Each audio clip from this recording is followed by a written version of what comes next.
This has to be the coolest place ever where I've cooked anything. I mean, look at the back. I've got the Colosseum behind me, a beautiful evening, and it's only fair that I'm going to show you a traditional Roman recipe. So what I'm going to prepare for you is bucatini alla carbonara. For this pasta dish, the star ingredients are eggs, cheese, and the meat I've just bought. The guanciale looks so tender, it will taste amazing with the pancetta. That's it. Now that I have my meat nice and chopped, let's cook it. Butter will give the meat a lovely rich flavor when it cooks. And a splash of olive oil stops it from burning.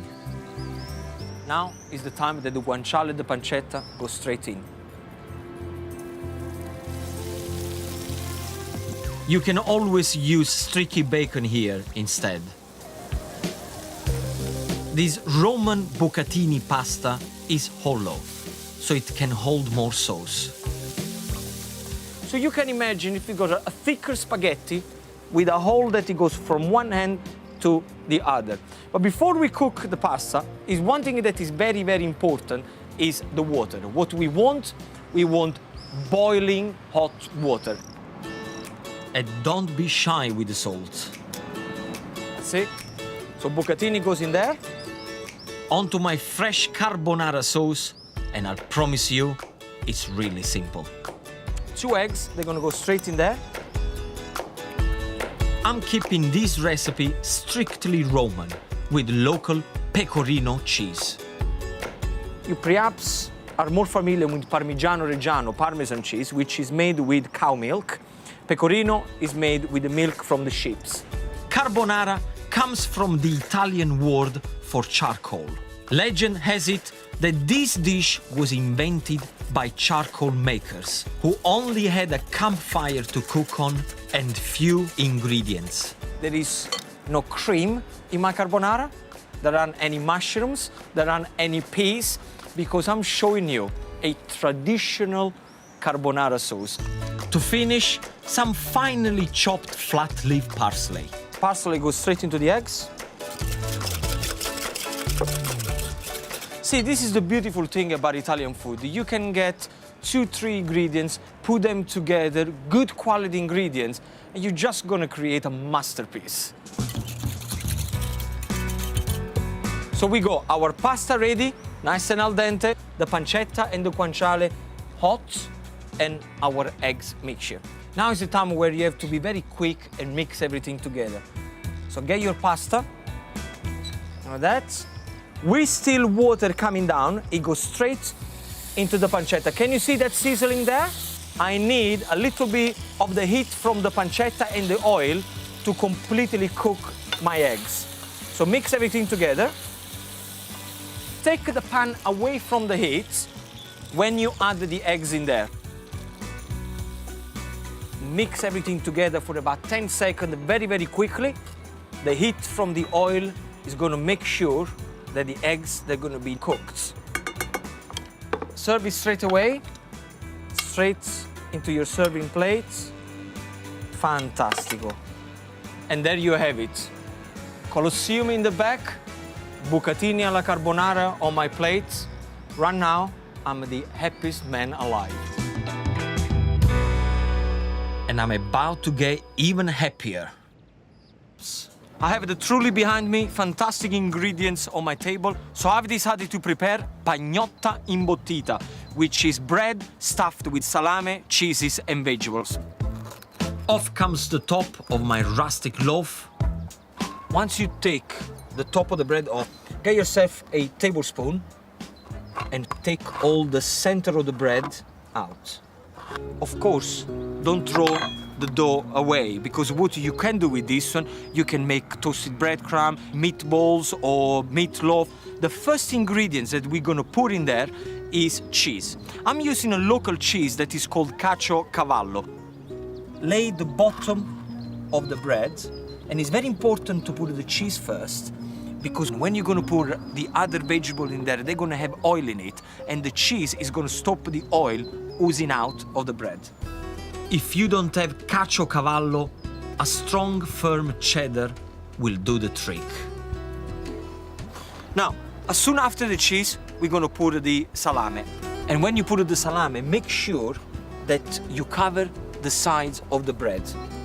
Parma ham or bresaola will also go really nicely with the cheese. After the salame, courgettes. I'm using here grilled courgettes. They go in all over the side of the bread, and make sure when you put the ingredients in that you press it down with your fingertips so everything gets very nice and tight. Now for a classic Puglian ingredient. These are sun-dried tomato in oil, and they're absolutely delicious because they're nice and sweet, they got all the herbs with it, and I'm also relying on the flavor of the oil. Press them on top of the courgettes.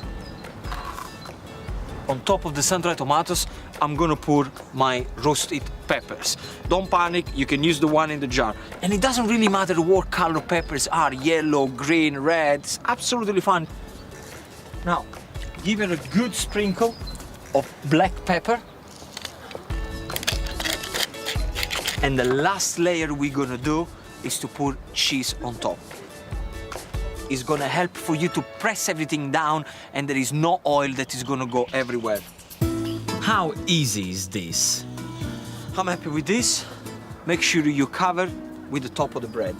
And then you're just gonna have to put a little bit of pressure on top. That's it, the job is done. Now let me show you exactly what you're gonna get in the middle of my stuffed pagnotta.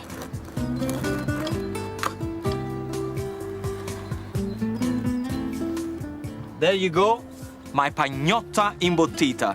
Stuffed bread with salame, cheeses and vegetables. My favorite food on the go. This is the tastiest sandwich ever. A beautiful mix of colors and flavors.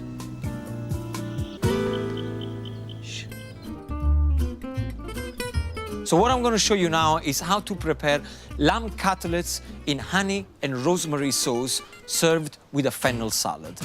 I'm kicking off with a dressing for the fennel salad. It starts with flat leaf parsley and extra virgin olive oil. Then some fresh lemon juice. And squeeze straight over the extra virgin olive oil. And a bit of seasoning. Just whisk everything together. And now to make it lighter, I'm gonna add water a little at a time. Now, can you see what's happening there? The dressing is getting very creamy without using any other fats. Nice. In with the parsley and whisking one more time. I adore that anisey taste of fennel. I'm not using the outer leaves or the hard hearts. A lot of people throw it away. I like it. Slicing the fennel thinly keeps the salad crispy and light. Make sure that the dressing coats the fennel all over. Before I fry the tender lamb cutlets, I'm going to use the Romans' favorite herb, rosemary. Strip the leaves from the stalk and go straight into the oil. The flavor of the rosemary is releasing into the oil. This is going to give a fantastic flavor to my lamb. I'm allowing the cutlets just enough time to brown and no more. Crispy outside, nice and tender inside. Now what you have to do is very important whenever you cook meats that you rest the meat before you serve it. All the lamb needs now is a delicious sauce. I'm going to use a very Roman ingredient, which is honey. Romans absolutely love honey, and I'm going to use that as the prime sauce for my lamb. Just make sure that you mix everything together, because what's going to happen is going to get all beautiful and caramelized. And of course, if you don't want to use lamb, this honey and rosemary sauce will work absolutely fantastic with pork, beef, and believe it or not, grilled vegetable. Mwah. Fantastico. Everything's ready to serve. The fennel salad goes on first, and I hold it all together with that other Roman favorite, sliced pancetta. Next, the lamb cutlets. I make a little wigwam with them. And the last thing we need to do is to drizzle my honey and rosemary sauce on top of the lamb.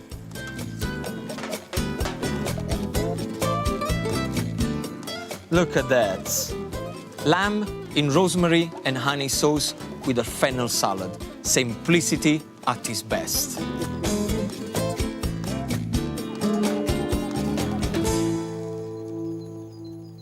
It's my version of baked beans on toast. Cannellini beans on bruschetta. It's not bruschetta, but it's bruschetta, the sk, bruschetta. What it means in Italian is toasted bread with anything you want on top. I'm coating both sides of the bread with olive oil and salt. Now, what you have to do is to put the bread on a very hot griddle pan. If you don't have a griddle pan, you can always do the bread under a very hot grill. And now for the fried topping, starting with beautiful red onions. And this is exactly what you should hear, the sizzling of the onions into the oil. Of course, always keep an eye on your breads. This dish wouldn't be the same without delicious cherry tomatoes. I'll leave the skin on, I left the seeds on, just cut them in quarter, put them in the middle of your hands and just squeeze them. So all the juices, they're gonna be released with the onion. That's it. The only thing you have to do, mix everything together and let it cook for an extra minute. I'm happy with my breads. Have a look at this. This is exactly what I want. Golden breads with the oil and salt all over, beautifully toasted. Just let it rest, because as the bread is resting, the crust is going to be even harder, but inside, nice and soft. And now I'm going to add chopped flat leaf parsley. And when I say chopped, I don't mean finely chopped. I want your parsley to be nice and rough, just like this, look. Leave it rustic, leave it rustic. Okay, give it a good shake. And now the cannellini beans. Now make sure you drain them from their water. Mix everything together and sprinkle over loads of black pepper.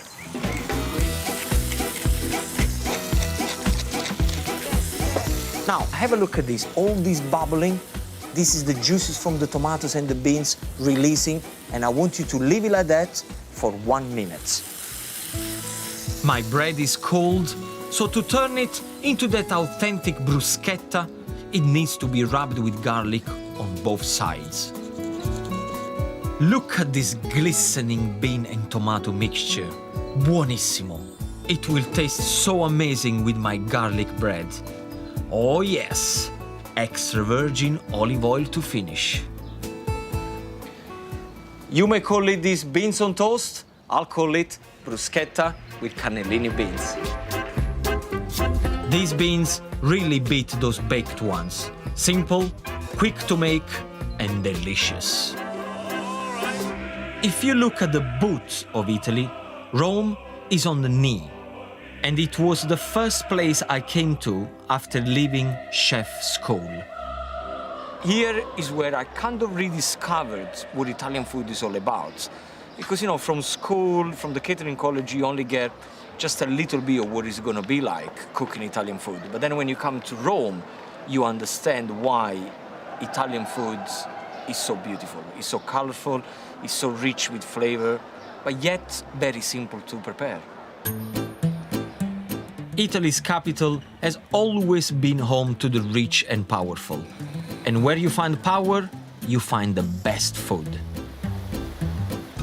Rome's elite ensured that meat of the highest quality was always on their menu.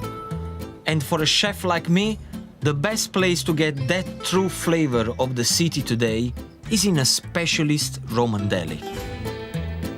Italians with a taste for fine food will always choose to come to a deli over a supermarket. The way they organize the deli is second to none. The variety of the food, the color, the way they display the food, and also the way they interact with customers. You know, they give it to you, they explain it to you, they feed you when you go there, and this is what is inspirational about it. I've decided to cook a typical Roman recipe, pasta carbonara. So I've come to the city's old meat-packing district to find my main ingredient, pancetta, air-dried belly of pork.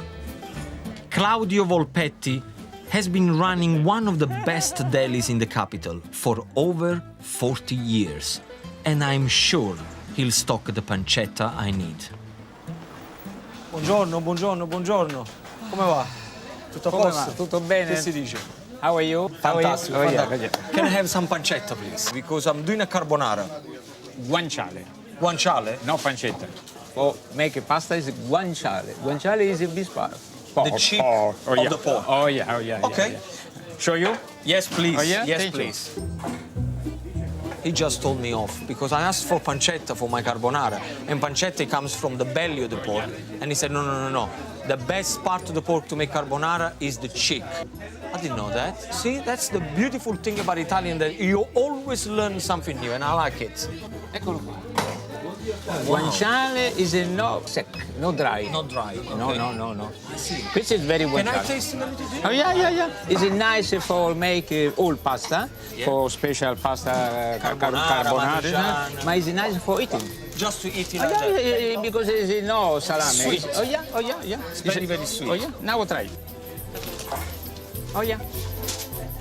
Let me see.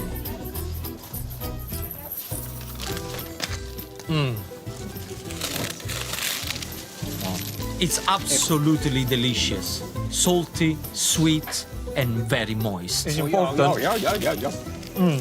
Claudio tells me that during cooking, guanciale produces a sweet fat and stays softer than pancetta, which tends to crisp up. And he offers me a chance to sample the pancetta as well. I like this guy. He's feeding me, and that's what I like. This is a pancetta.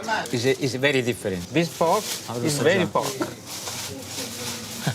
I love when he says, this pork is very pork. Oh yeah, oh yeah, yeah. Maybe when is it? It tastes gorgeous, like delicate, salty bacon with a very light texture.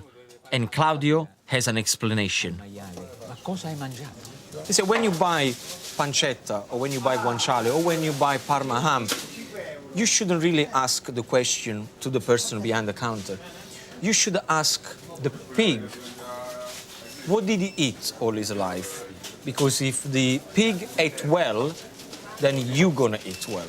Well, this little piggy has eaten very well. So I'm going to take pancetta and guanciale for my recipe. Eccolo qua. Grazie, Claudio. A good work. Grazie. Grazie. My pleasure. Giuseppe Di Gesù and his family have been making and selling bread in this bakery since 1850. They bake the bread in a brick oven that burns oak wood. The loaves have the aroma of toasted coffee and a mild taste of vanilla. But the guys here don't just bake their own bread. The community are in on the act as well. Local lady Emilia knows what makes a good loaf. Buongiorno. Buongiorno, buongiorno, portate il pane. Ah, benissimo. Benissimo. Benissimo. Okay, she makes this bread at home, and I make it into my home Why do you do that? because it's an old tradition. Well, she doesn't trust your bread. She Yeah. makes her own bread. Yes. You must be very popular with the old ladies I around think here. so. And after, because this is heirs. So you stamp the bread. Okay. So each lady has their own stamp. Oh yes. That's very cool. That's Sorry, very very cool. Many of Altamura's women use Giuseppe's oven. This tradition dates back to when home baking was taxed. The government tried to stop people making too much bread and wasting wheat. As a result, women used the oven belonging to the local baker, and he controlled how much bread they made. The team are loading the oven for the next batch of bread, and I am desperate to get my hands dirty and make the local loaf before the oven door closes. Let's bake some bread. You can do like me. One, so, and after so, with hand. Wait, you're going too yes, fast. so, Yeah. and after with hand you can. Ah, okay. So this. Okay. Beautiful. Not Yes, too bad. yes, ci siamo, Slowly. Yeah. Okay, so now you need to fold it this way. Okay, and Like after, this? yes. And now? And now I help you. Yeah. And after, so. Ah, like this. Yes. Beautiful. That's all right. Bravissimo. That's it. Okay. Don't adjust them. They were perfect. This job seems to me a very hard job. I mean, you come here very early in the morning, it's very hot. How do you keep the smile going? Hey, I have the smile because this is our tradition. This is the tradition of my family. These are ready. The 300 loaves can now be cooked, including Emilia's personalized bread. Now we close the oven. The oven is sealed tight. Wet cloth is used to make the seal, and the bread inside is cooked at about 400 degrees centigrade. Okay. Unlike normal bread, made with fine, soft flour, this dough is made with coarse flour from hard durum wheat, called semolina. Giuseppe tells me why the semolina is so special. È un terreno particolare, ricco di ferro, di sole, di calcio, di tutti quegli ingredienti che lo rendono speciale. So you just tell me that the reason why the wheat in Altamura is so special is because the ground is full of iron, calcium, plenty of sunshine, and so that's the reason why they have the best semolina around. So Altamura's sun-hardened wheat creates its fantastic semolina. Combine this with centuries-old traditional methods and you have the prized bread. After an hour, the 300 loaves need to be unloaded. The smell, eh? The smell is very natural. There is no time to get chefy. We need to get the bread out, including mine. Gino, this is yours and this is mine. But my one looks much better. Oh, yes. Much better because it's got a more of a rustic shape. much Carry on better, before we burn okay. everything. It is rustic bread after all. Nora. This is 300 pieces of bread is going to take an hour here. 1 hour, yes. Really? Sì, dammi. Andiamo. Via! Via! Via! Well, I can't stand in front of this oven for an hour. I just have to get stuck in. Bravo, Gino. Don't worry, leave it to me.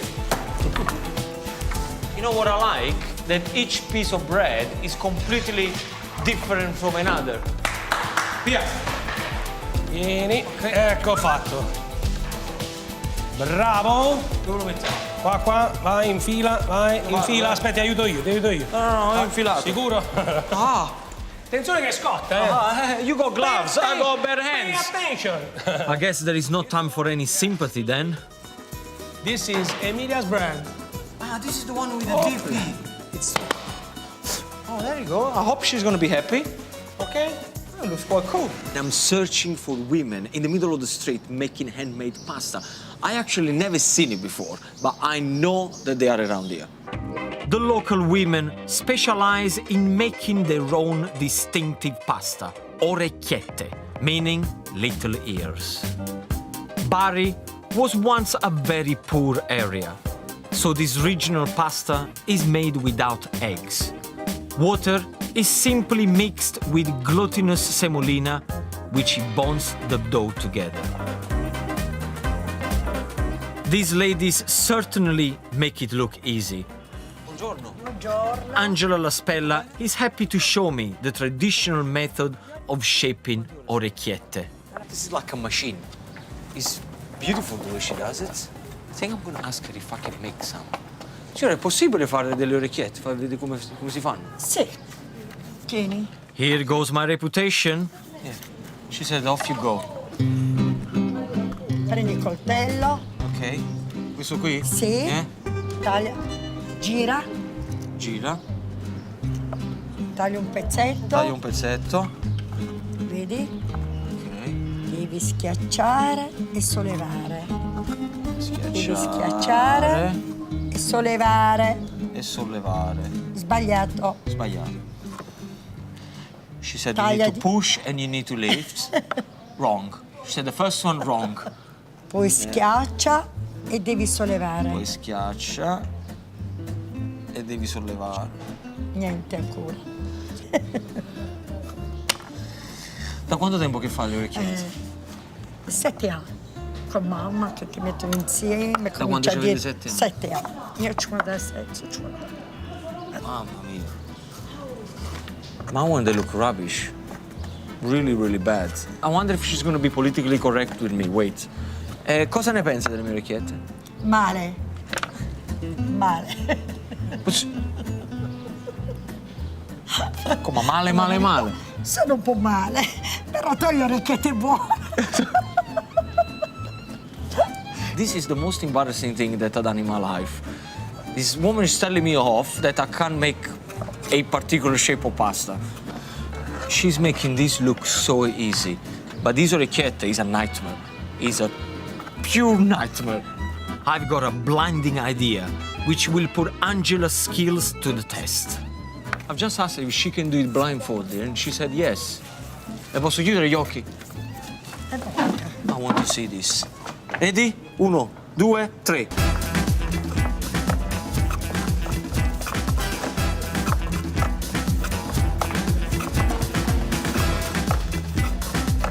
No, this is out of order. This is not normal. This is not a woman, this is a superwoman. Bravissima. This is incredible. I don't know if I should carry on staying here or leave right now. Angela is not impressed with my efforts, but I want a second opinion. Signora, cosa ne pensa? Come sto andando? Abbastanza bene. La signora dice abbastanza bene. Lei ha detto male, male, male. Ma all'inizio, ma adesso. See, the lady, she was more politically correct. Yeah, not too bad. Not like this one. No, that was rubbish. I want to cook a dish using orecchiette, but there is no point using mine. I'll be using the expert variety. Anna Dente has been called the queen of Roman cookery. For 40 years, she has been keeping alive a style of cooking that is centuries old. Without her determination, many authentic Roman dishes would probably have disappeared. Buongiorno Anna. Buongiorno. Già stai cucinando? Eh sì, Che si mangia? Senti godure. questo è Oh, broccoletti. this is already the best smell you can find in any Italian kitchen. Garlic, oil and chili. Why just boil broccoli when you can have something so tasty like this? In the UK, we throw the leaves away and we only eat the broccoli. In Italy, it's the other way around. The delicacy is actually the leaf. Quello che ci vuole è il peperoncino e l'olio buono. Beh, non so proprio. It's fresh, fragrant, and with just enough of a kick. But it's Anna's classic Roman meat dish of stewed oxtail that caught my attention. Recipes using cheap cuts of meat were popular amongst the working classes in the late 19th century. La cucina romana, questa è una cucina povera anticamente, adesso si è rivalutata con, diciamo, con l'evoluzione del mangiare, è tutto il gusto. Like any big city, Rome has had many immigrants, and they have influenced the cuisine. L'uvetta. She said very, very big Jewish community in here, and that's the reason why you have pan kernels, raisins, and chocolate, which is very simple. I had no idea the Roman people would use chocolates, especially in a recipe like this one. Anna believes you can't get dishes like this in central Rome because young chefs aren't trained to use traditional ingredients. They are really missing a treat. Well, what I like is this interesting chocolate. It just works really, really good. Really good. With poor people's cuisine, nothing was wasted. Questi sono gli animelli. Anna's next dish uses veal sweetbreads, the thymus glands, which many people wouldn't dare try. I need to watch this because this is gonna be something new for me. Anna fries the sweetbreads in just olive oil and garlic and throws in meaty porcini mushrooms. Everybody should experience this amazing smell that is going all over this kitchen. It's just incredible. She finishes off the dish with chopped parsley. It's so simple, just a handful of ingredients. Sono buoni. Ti danno energia, no? I can only compare the taste to a delicate fried chicken liver. This is one of the best things that I ever eaten. I'm so glad that I found Anna because I was really worried that this kind of recipes here, eventually they will disappear. But now that I found Anna, I know for a fact that they will be here for many years to come. It's magnificent. E queste io me le mangio tutte. Mamma mia, non te posso. This ancient portside city dates back to pre-Roman times and is an interesting mix of cobbled streets and grand buildings. Today, it's home to about 500,000 Sardinians and loads of seafood restaurants. The oldest one is Ristorante Italia, which has been run by the same family here in Cagliari for 94 years. So I can't wait to get tasting with the founder's granddaughter and current owner, Veronica. Veronica, how long is this beautiful family restaurant has been going on? Since 1921. Very soon there will be a great party because we're gonna celebrate the centenary. I want to come though, eh? Yes, of course. You're Promise? invited, promise. Okay, you have your word, so I want to be at the party. What kind of dishes you serve in this restaurant? I mean, what are the kind of things you guys like to cook? Okay. This restaurant is famous for fish. Sea bass, groupers and lobsters, shrimps, every kind of fish. I absolutely adore fish. You know, I come from the south of Italy, Napoli. Yes. Everything is about fish. So what are the typical fish dish that you guys prepare? We go shrimps and zucchini, fried. Crispy fish and croquettes, I think is a fantastic combination. Yes, it is really good. Can you make this one with zucchini flour? Yes, of course. You can do it, yeah. Yes. Nice. Wow. What about Yes. this one here? What's this black thing here? This one is called in Sardinian burrida and it's dogfish. Burrida. Burrida, yes. So how do you make this? It is made with dogfish liver, walnuts, vinegar and oil. Wow, I never had dogfish before. Never, ever. It is really good. Nice, meaty white fish, like monkfish. Yes, And I love the contrast between the vinegar and the walnut. yes, It works really well. yes. It has got a strong flavor. I love it. Yes, yes. Meeting Veronica has given me a real taste of the Cagliari way of cooking seafood, especially the interesting textures and flavors they coat the fish in. So I'm feeling inspired to find some local seafood to cook myself. If you want to see more fishes, go to San Benedetto Market. San Benedetto Market. Sì. That's where I need to go. Yes, the fish is really, really fresh. Bravo. For me, that was fish heaven. But as Veronica said, if I want to get the best fish around here, I have to go to San Benedetto Market. So tomorrow morning, early starts.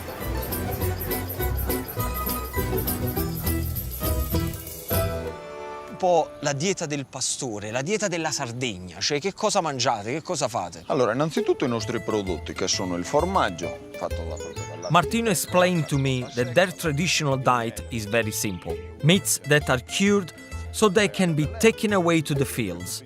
Cheese made with sheep milk, known for its high nutritional value, and fresh homemade honey for a bit of sweet. All brought together by this rustic bread, pane carasau. It's a very thin bread which he gets baked and is dry. And he said it's very important for the Sardinian tradition and shepherd's tradition because this is the only bread that they can take with them and would last for 20-25 days. Facciamo un po' di un assaggino. Certo. I've asked to taste something because I'm salivating with all the smell here. Dove iniziamo? Da questo? Oh, Ok. This one here catches my eye because the color is beautiful. Pecorino, eh? pecorino. I want to try. Dai, fammi una fettina per assaggiare. Ok. Soft. A little bit like a cheddar cheese would be. Extremely tasty. È buono questo. I can see this one on grated on pasta. Ok. Ricotta. Passiamo alla ricotta. Fresh ricotta. Come me la devo mangiare questa? Allora, questa qua, il criterio sarebbe questo, caro Gino. He said, now I'm going to show you how to do it. Vai. Apriamo. È neutra, chiamiamola così. This one is absolutely clean in flavor. Honey. Runny honey. Ok. Vai, Gino. E vai. Ok. Un pezzo di pane. So Martino is explaining, you use a piece of bread as a spoon, like the proper shepherds do. E mangi proprio anche il cucchiaio. But you eat the tablespoon. Buono. Fantastic. See, sometimes we're going absolutely mental, to create an antipasti. What should I do? How complicated should it be? This, to me, is the perfect antipasti ever. Buono. Let's go talking about meats here. Parliamo delle carni. Ok. Allora, qua logicamente col maiale era l'unica... I was interested to hear the pig is the main animal they farm here. Because once it's butchered, the shepherds can cure it in salt and pepper and it can be preserved all year round. Curing meat has a long history in Italy, tracing back to pre-Roman times. There are hundreds of varieties of Italian salami, each region using different consistencies of pork and combinations of spices. So I'm really keen to taste this soft local salame called salsiccia sarda. They make sure that the skin is out and then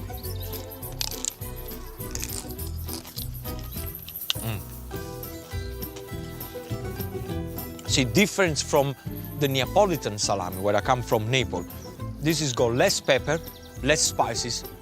You got quite a lot of grizzle, so it's just sweet, and melting in the mouth. Buono.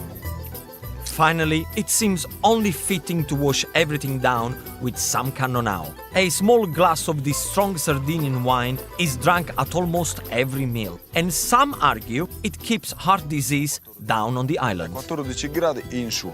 Oh, he said cannonau. You cannot call it cannonau if it's not at least 14% volume. If it's too weak, it's not a cannonau. It's strong, and it's good that it's strong because he can take all these flavors here. If it was a weak wine, it wouldn't work. Completava il pranzo.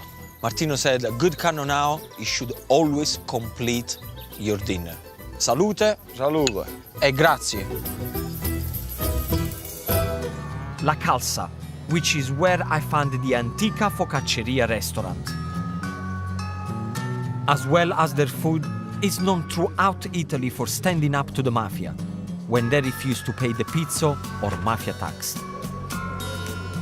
Even today, the mafia in Palermo extort more than 160 million euros a year.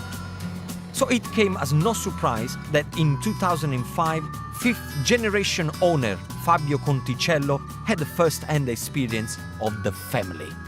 They asked us 50,000 euro for all the past, and from that moment to the future, 1,500 euro for each month.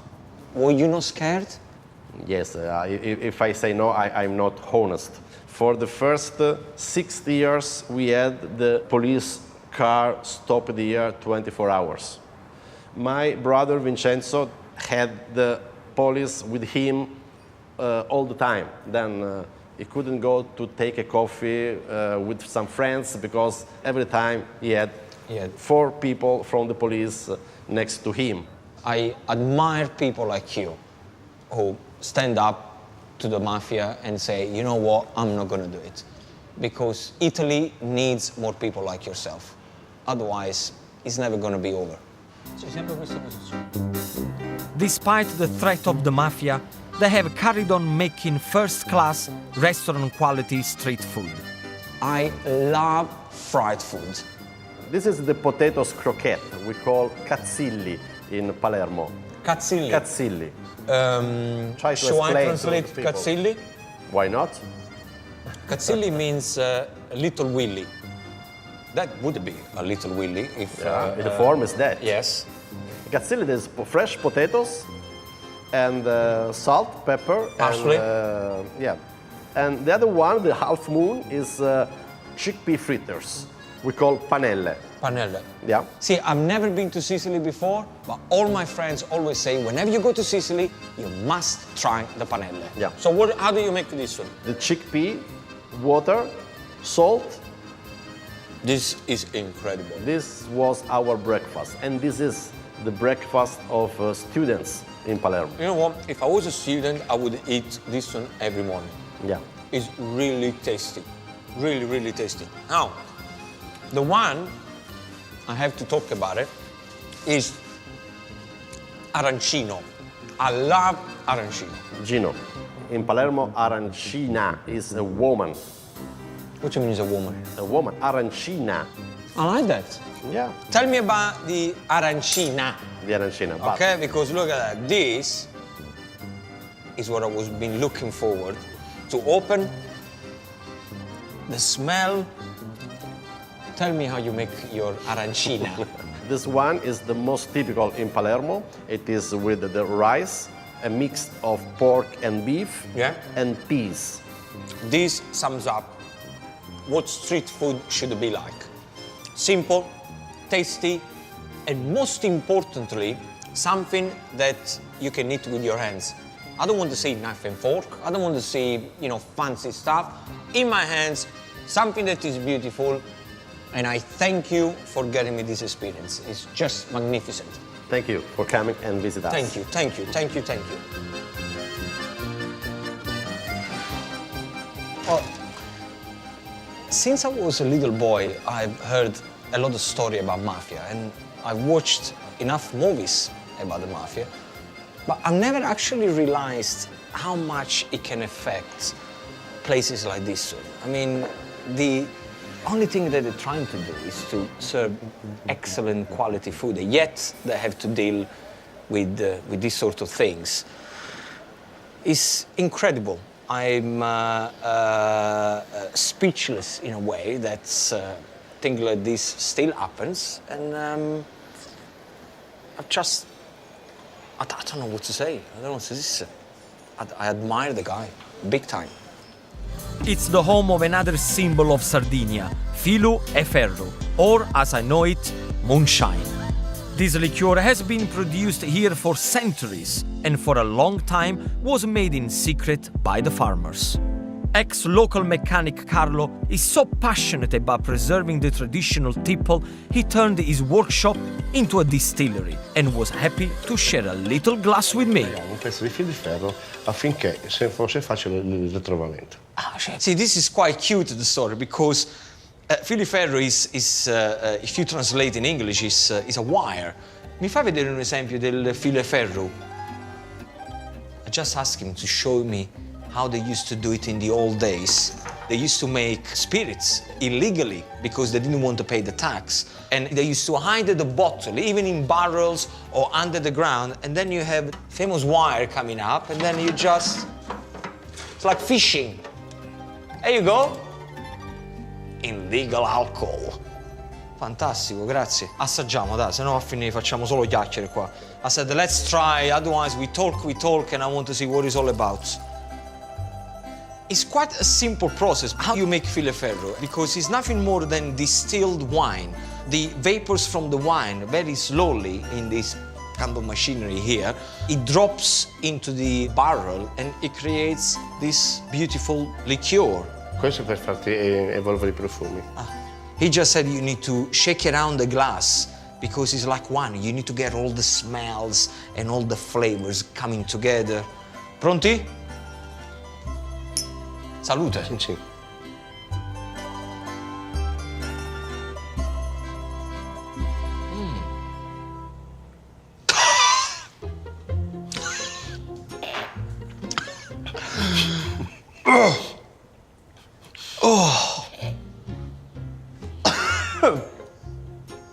Ma questo si beve tutto insieme? No. And when you gonna tell me that you have to sip it? Okay, you have to learn one big lesson. Filo e ferro, you drink it slowly. There is no need to do it in one go.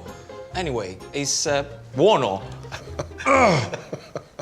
Ok, assaggiamone un po' alla volta. Ok? Dimmi che cosa devo assaggiare. I just ask him, let's do it again. Facciamo piano piano. Sì, sì. Let's drink slowly this time.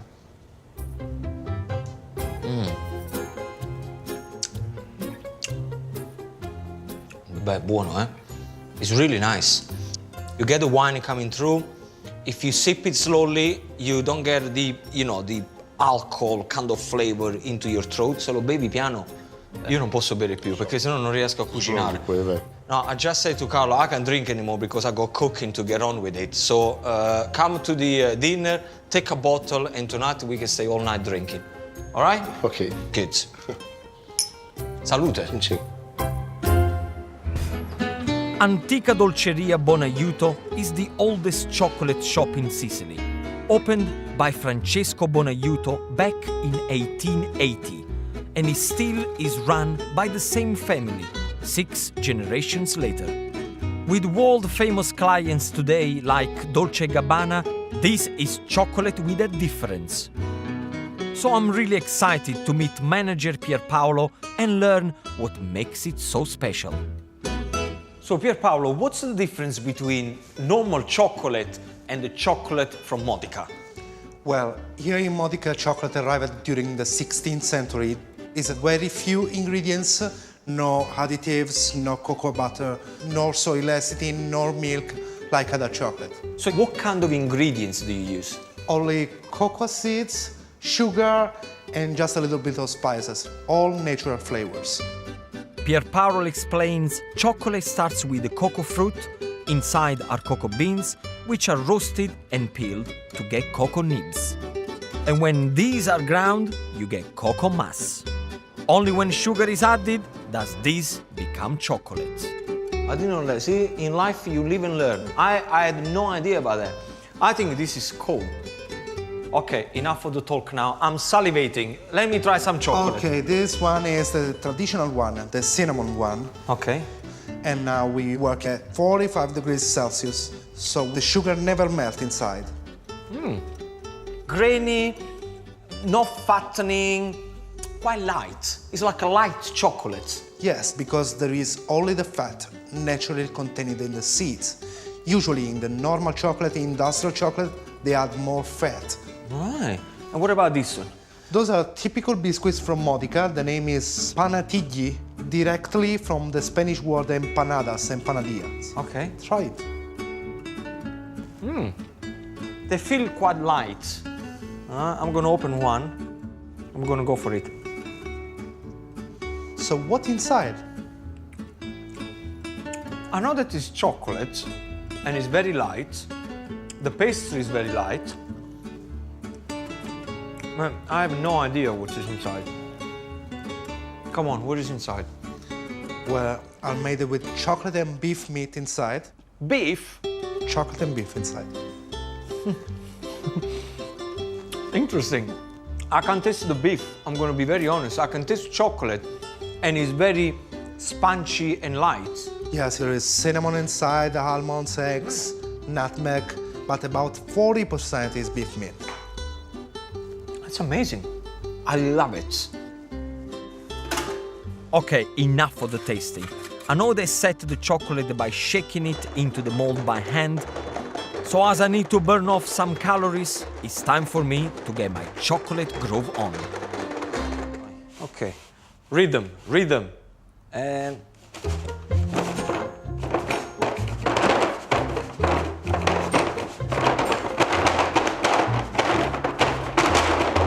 Oh, I see.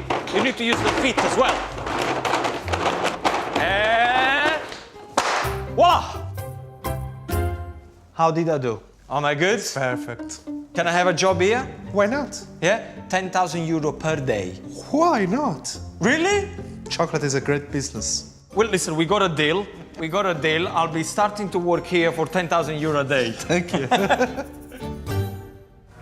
It's a rustic sausage and tomato pasta called gnocchetti sardi alla campidanese. As my grandmother used to say to me, whenever you start a good tomato sauce, you must start it with a fantastic soffritto. And what is soffritto? Is right here.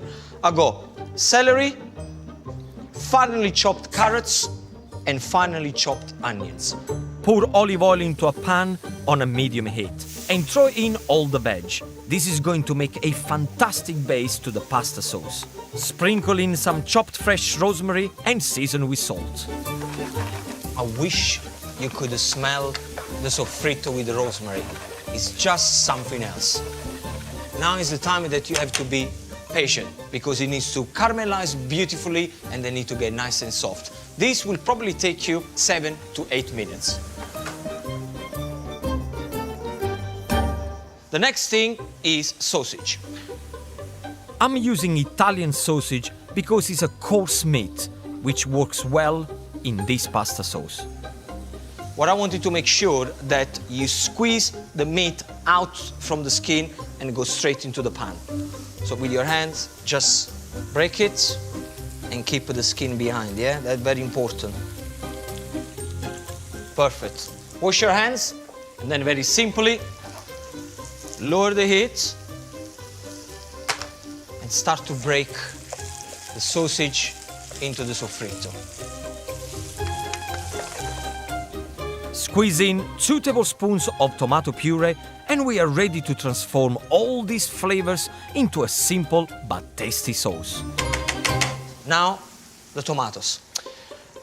To make a good tomato sauce, you must use tinned tomatoes. It will be impossible to do it with fresh tomato, otherwise then you have to deal with the skin, the seed. So tomatoes straight in there. Make sure there's a good quality, so even if you pay a couple of pence more, they're gonna be worth it. Mix all together.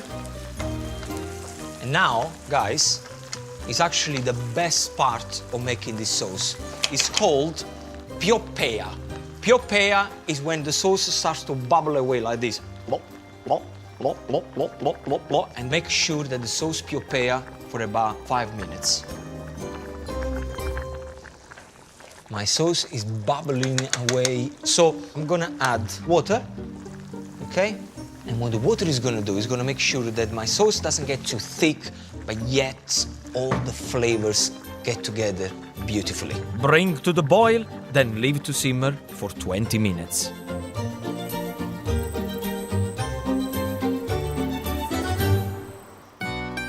Once the sauce is reduced and rich, finish off with a few fresh basil leaves and season to taste. Thick tomato sauce, flavor of the basil. You can get the soffritto, the sausage nice and crumbled, beautiful. I want to rest my sauce for 10 minutes before serving, which is just enough time to cook my pasta in boiling salted water. I'm using gnocchetti sardi. With its conch-like shape and small ridges, it carries meat or tomato flavors fantastically. And of course, I'll cook it until it's just al dente. The secret of a good plate of pasta is very simple. Pasta goes into the sauce. Never just throw the sauce on top of the pasta because you want to get all the flavors together. So get your pasta, you go straight into the sauce.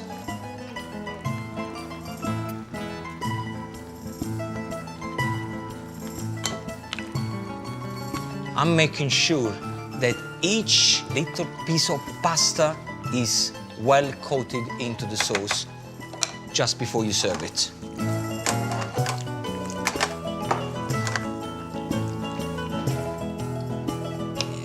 Yes, this is nice. For the final touch, a few gratings of the salty, sharp pecorino cheese from my mate Martino the Shepherd. Ah, come on, look at that. This is what Sardinian food is all about. Simple ingredients with a spectacular result. My gnocchetti sardi alla campidanese. I started my morning getting to grips with the shadowy underworld of the mafia. But now I'm in a shadowy underworld of a very different kind. Wow, I really can see that, people. Before I leave the city, I have been told that the Palermo Catacombs are unmissable. Built in the 1500s by Capuchin monks as a burial ground, the air down here preserved the bodies. So the monks decided to put them on display as they are seen now. The oldest surviving mummy is the body of Father Silvestro da Gubbio, who died in 1599. In 1783, due to public demand, anyone who could afford it could be preserved and put on display too. For the locals, to be displayed here was the ultimate status symbol. They no longer accept bodies, but are open to the public. Well, that is definitely one way to celebrate death. Would I want that to happen to me? I'm not sure about it. It's good to be back in the sunshine again, and onwards with my journey. Okay, let me show you how I'm going to do Sicily.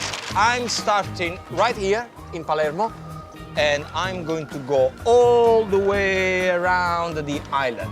So my next stop is, I'm gonna go down here, is gonna be Marsala, which is the home of sweet wine, and thanks God, because I do need a drink. What can I tell you about Palermo? Definitely a very interesting city. Very buzzing, a fascinating history, the people were great, and the food that I've tried, well, fantastic. So Marsala, here I come.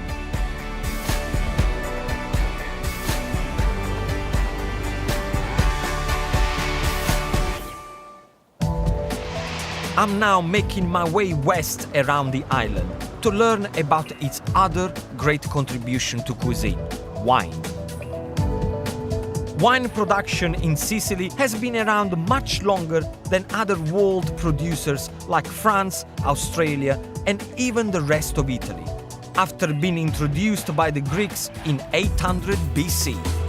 The pre-Roman city of Marsala is 150 kilometers west of Palermo, and you and I will know it because it's the home of Marsala wine, a fortified wine made popular in the 1800s. Now, let me tell you something very interesting. You may think that an Italian was the one who invented Marsala wine. Well, you're wrong. It was an Englishman called John Woodhouse, and he created this beautiful sweet wine in 1770, and then he exported all over Europe. There you go, that's a new fact for you.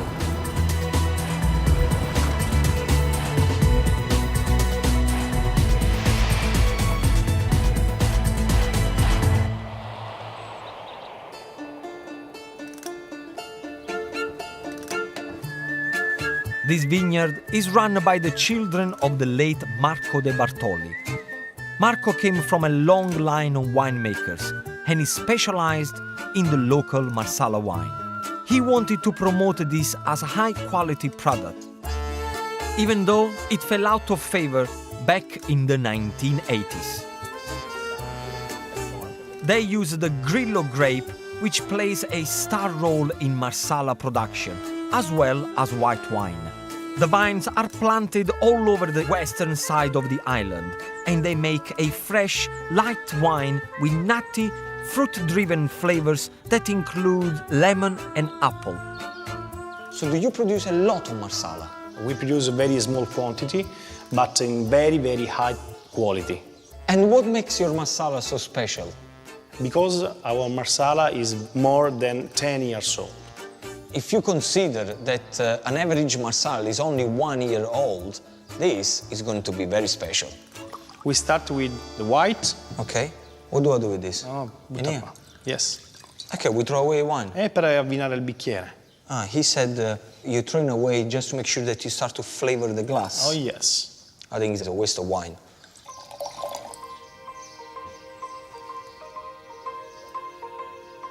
It's very fresh to the palate. Yes. It's not heavy or...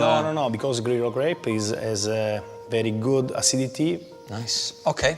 Any more? The other one is a more traditional wine, 20 years old. The name is Vecchio Samperi. Okay. You can see from the color is an old wine. It's got the same color of brandy or cognac. Because brandy and cognac are aged. Are aged. Okay, salute again. See, I thought it would be sweet, but it's not sweet. Is it dry? Because it's not fortified. It's a wine aged. Wine is fortified by adding a distilled spirit, usually brandy, to it. Now is Marsala, fortified method, 10 years old,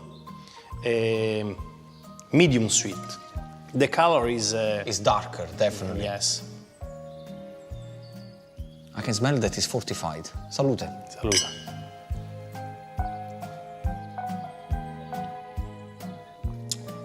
See, this is already tasty. It's more dessert wine. More... Yeah, like a dessert wine. Yes. This is good though. See, I prefer this. It's got more like kind of a sweety flavor, delicate flavor. Yeah, very nice. Good balance. Good balance. This Marsala is better for make chicken. It's better. It's good for because chicken. I'm making chicken. Yes. So this will be good to do it. Yes. Salute. Salute, Gino. Salute. And that's my cue to cook this traditional pollo in Marsala e pomodoro, with the star ingredient fresh from the barrel. I'm going to show you a recipe using the best of Sicilian ingredients. Fresh oranges, raisins, and of course, a fantastic bottle of Marsala wine. And where do we start? Is right here with the chicken. The first thing I want to do is to make sure I'm going to coat the chicken into flour. So get the chicken breasts, toss them into the flour like this. It's important to coat the chicken so that when you cook it, the flour will make the sauce rich and thick. Of course, remember, you touched raw chicken, don't forget to wash your hands. Now, you're gonna have to have a frying pan, put the frying pan on, and drizzle a little bit of olive oil. Get your first breast of chicken, give it a few slaps, and it goes straight in. You want to fry the chicken between 1 to 2 minutes on each side, till it goes nice and golden, no more than that. So, what we do now, just turn your chicken. Probably need another 2 minutes on this side. So meanwhile, what you do, just finely slice some plain white onions.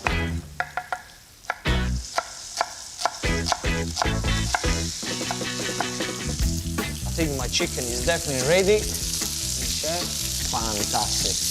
Now, just let the chicken to rest, and then what you want to do, in the same oil where you fried the chicken, just add the onions in there. Then the onions will soak up the flavor of the chicken, which will make the base of this thick, rich sauce. Just add a couple of pinches of salt, just to make sure that they caramelize beautiful. Now, the last couple of minutes of cooking the onions, I want to use Renato's Marsala. So, this is going to be fantastic. And remember, this is alcohol, so it's going to flame. So stand a little bit back and let the onion to cook for about a minute into the Marsala wine. I'm using about 250 milliliter or a large glass of medium sweet Marsala wine. Beautiful. I tell you, the smell of the Marsala wine going with the caramelized onion is magnificent. Straight in there, I'm going to pour sieved tomato, passata, which is going to make sure that it's going to get all nice and sweet. Don't be tempted to use chopped tomatoes as you want the sauce to be smooth. It's now time for my Sicilian orange test. And what I want you to do is to finally grate the orange. If you can get them, the blood oranges are beautifully sweet and complement the wine. If you can't, then normal oranges will do. And I'm also going to add a few raisins. To finish off the sauce, I'm adding 1 teaspoon of custard sugar, a few basil leaves, and of course, seasoning with salt and pepper. And then straight away, what you want to do, add the chicken breast into the sauce. Cover the chicken with the tomato sauce and let it bubble away for 20 minutes. See, what I like about this recipe is a one-pot wonder. You put everything in there, very little washing up to do, and the job is done. I really hope my dish reflects the very best of the Sicilian ingredients I've used. The proof is in the eating, so Renato and his sister Giuseppina join me for a taste of the chicken in their Marsala wine sauce. Molto buono. Very, very good. Ragazzi, salute, grazie di nuovo. Salute, grazie a voi. New job in the bag, I'm back on the road. I'm loving discovering these new flavors I've never tasted before. Beef in chocolate, now that's one to remember. Sicily is surprising me at every turn. And it's not just the food, it's everywhere I look. Amongst hillside villages and sprawling vineyards are also ancient ruins from the days the Greeks ruled the island. The Valley of the Temples in Agrigento is one of the world's most important archaeological sites. Founded as a Greek colony in the 6th century BC, it was once the 4th largest city in the known world, and today is Sicily's single biggest tourist attraction. This Temple of Concord is still standing proud, even though it was built 2,445 years ago. This is something you don't see every day. Each temple had its own use, and the temple of Gino here was where the locals would get married. Forget the town halls in the UK, can you imagine getting married here?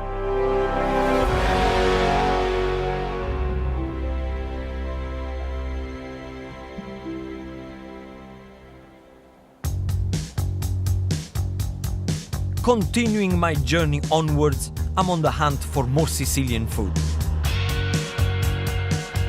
I've heard about a very special person in another of Baldinotto's Baroque cities. Celebrated as one of the best pastry chefs in all of Italy, he can be found in his cafe in Noto.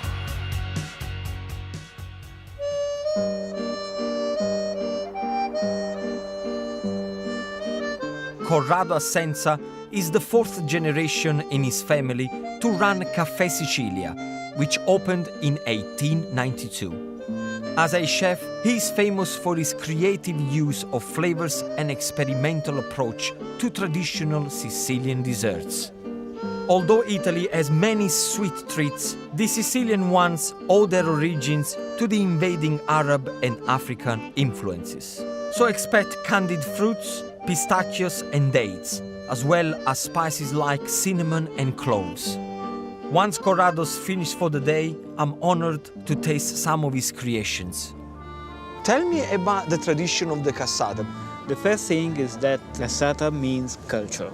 Culture. And in cassata you can find everything from Sicily that belong to agriculture, because there is the camon, the pistachio, the ricotta from sheep milk, and the combination, the citrus plant, the orange on top. Sicily is a beautiful place for citrus plants. I love it because the sugar came through after. I felt the almonds, definitely the orange, and I really felt the ricotta. If I add more sugar to the combination of all the ingredients in cassata, You're gonna ruin it. I kill it. Don't do anything. Please don't touch this recipe because it's perfect. Be sure at the moment we have arrived to the perfection. I think you got it. I think you got it. I get it. Another treat Sicily is famous for is the palate-cleansing ice dessert, granita. Can you tell me the tradition of granita? Arab people bring granita to Sicily and they store in the cave of the mountain the snow. So snow? They used to do this with snow? And after, during the summertime, the use of this ice with the flavor from the flowers, from the fresh citrus fruits, begin the history of granita. I know that you like to experiment with flavors. What I'm eating here? This is a granita made for the combination between fresh strawberry and fresh tomato. Tomato and strawberry. Together. If the combination is perfect, in your palate, in your moment, in this moment, you have something that seems to belong to a green apple taste. No. That's true. Okay. I'm not gonna lie to you, okay? And I promise, this is the truth. As I was eating, I had the feeling of apples. I'm serious, eh? I'm serious I'm too. serious. I wanted to say apple. The success of the recipe is when I choose the strawberry and I choose the tomatoes, I smell it, I don't taste it, I just smell and have the possibility to understand that together arrive the right flavor, the apple, That's green true. apple. Depending on how it's made and which part of the island you are on, granita is either smooth or grainy, but always refreshing. Corrado, salute to you, your cassata, your granita, and your family. To have you here. And Thank your you family. so much The pleasure for is all coming. mine. It's mine pleasure.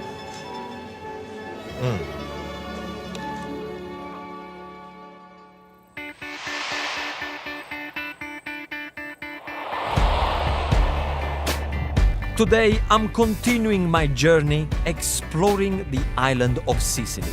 Leaving the coastal road, I'm now heading inland and getting closer to the most famous lady on the island, known for her fiery temper, Mount Etna.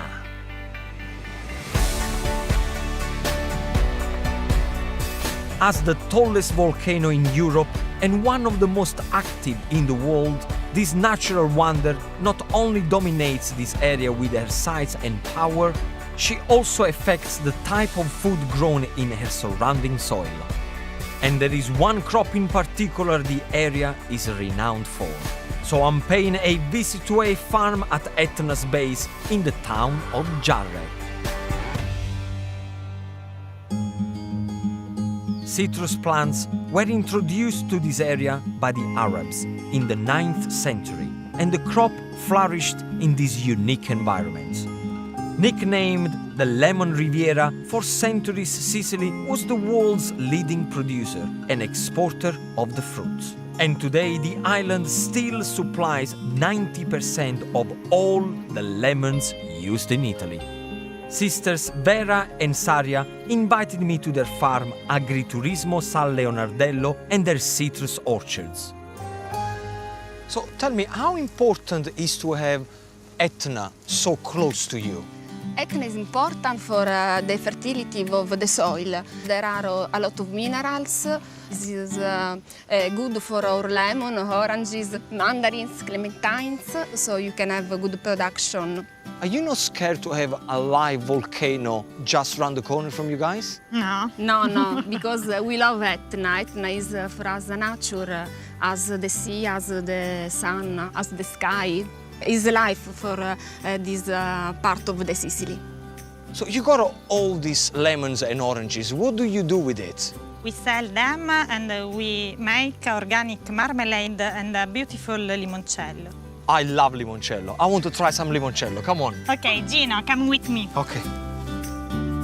As Vera explained, volcanic rocks create some of the best soil because they have a wide variety of minerals which quickly break down into the soil. Although lemons are grown all over Italy, the Sicilian ones pack a punch with their intense sharpness, which contrasts well with the sugar in condiments and liqueurs. So girls, what have we got here? This is our lemon marmalade. I suggest to test with the Sicilian pecorino. Lemon and pecorino? I never Yes. tried that before. What do you think? Buona. I thought that the lemon would be sweeter, but it's not too sweet. It's nice, nice flavor coming through. Nice. I like the combination with the pecorino. And this Okay, one? now we try the marmalade of Okunqua with the buffalo mozzarella. Buffalo mozzarella. Buffalo mozzarella, yes. See, I come from Napoli, where the original buffalo mozzarella comes from. So I never had a Sicilian buffalo mozzarella either. So. It's nice. It's interesting. Yes. See, I always say that buffalo mozzarella shouldn't go with anything, but it works. I think as an appetizer, quite nice. What about this one? It's the marmalade of orange. These are organic. Yes, Or- all organic. We only use fruits and organic sugar. I don't usually like orange marmalade because it always tastes quite synthetic, but this is fresh, not very sweet. I love it. Okay, let's do some drinking. This is the famous limoncello. Yes. Limoncello is a modern Italian tradition made with just the zest of unwaxed lemons, sugar, alcohol, and water. This sweet liqueur has become the perfect digestive. I am impressed. This is good. Girls, I see that you got lemons there. Can I use them for my next recipe? Of course. And tomorrow will be full of new experiences when I get back on the road to discover more hidden gems of Sardinia. I can't wait!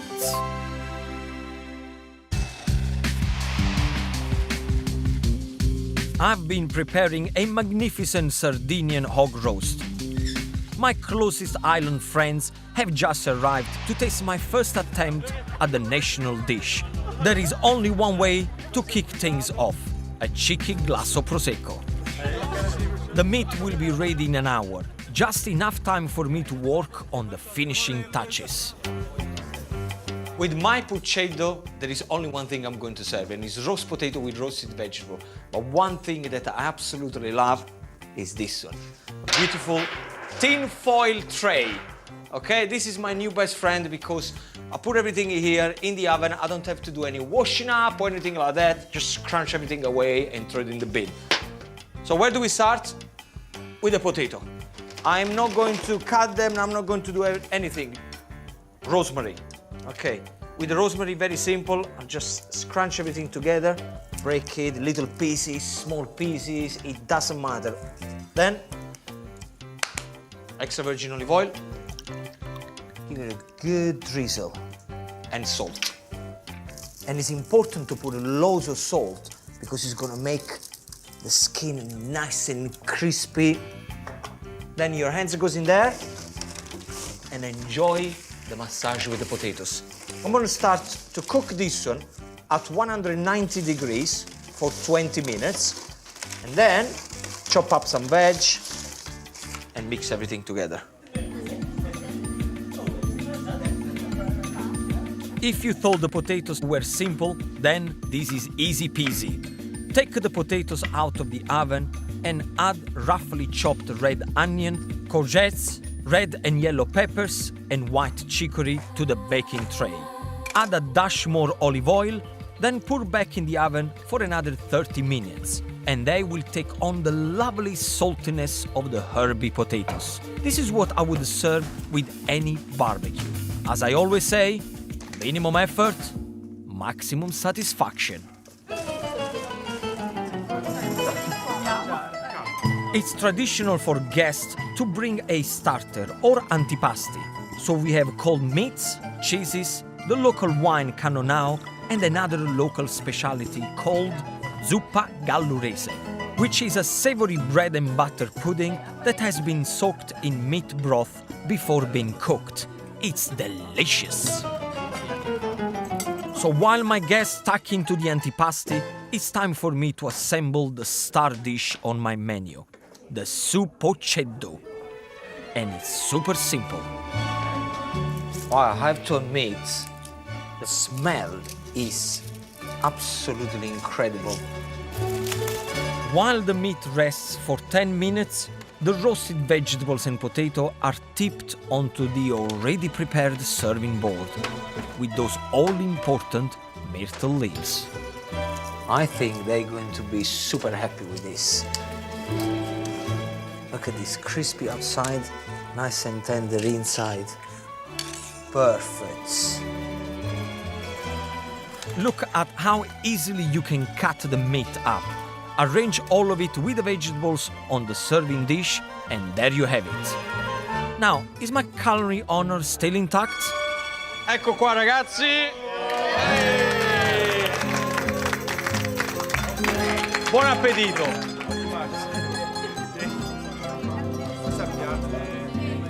As my guests tuck in, Erika from the farm delivers her verdict.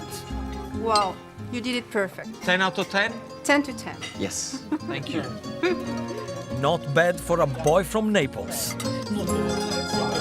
Well, I think I can safely call this a success. Clean plates and full bellies all around. An early night should probably be in order. Tomorrow, my adventure continues. Good luck on your travel in Sardinia. Salute! Grazie, salute! Salute, salute, salute! Sardinia is known for its coastline. The most famous being right on my doorstep, the Costa Smeralda. But instead of hitting the beach and topping up my tan, I'm heading west along the northern tip of the island. Just under 2 hours away from Olbia is Alghero. Originally a fishing village, it's one of Sardinian's best preserved medieval towns. What makes it fascinating is its mix of Italian and Catalan cultures. A hangover from when it was conquered by the King of Spain more than 3 centuries ago.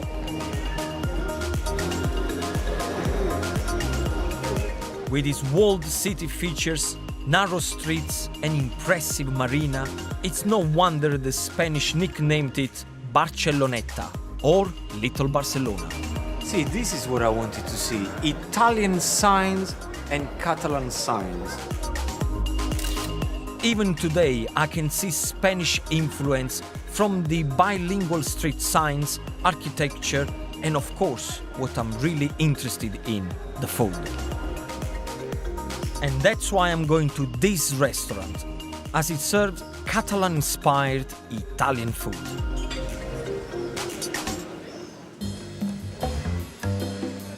Head chef Simone and his wife Federica are passionate about Catalan cuisine, the perfect people to tell me all about it, and of course, to let me taste it. So why is Alghero so linked to the Catalan cuisine and, of course, the Spanish influence? Because 5 centuries ago, the king of Aragon conquered Alghero, and this is why. So we have 2 different kinds of Catalan food. The poor food, okay, and the rich one. So what is the difference between the poor cuisine and the rich cuisine? Okay, poor food is characterized by pasta with sea urchins, boga-marie. Boga-marie, which is this one. Yes. It smells amazing. Smells amazing. No, carry on. Tell me about other poor food. And the dessert, our traditional dessert in Alghero is mangian branco, cream of milk cooked with lemon, sugar, and corn flour. Oh, nice. Are we going to try that? Oh, yes. Good. Aha. This is the famous mangia branco. Mangian branco, yes. See, I was expecting to be more solid. Depend. Every family have a different recipe. I really get the lemon. Very creamy. It's got a good flavor. See, I'm a big fan of poor cuisine because, you know, when I always say that when a cuisine is poor, there's always plenty of flavors, and that's what I like. It's nice. Is the flour for me? Yes. Oh, thank you. You're welcome. Thank you. Well, that was sweet, as has been my visit to Alghero. I was really surprised by how strong the Spanish influence is still. And as this side of Sardinia has so much more to offer than just food, the surprises don't end there. As tomorrow I'm leaving land and setting sail for another Sardinian surprise.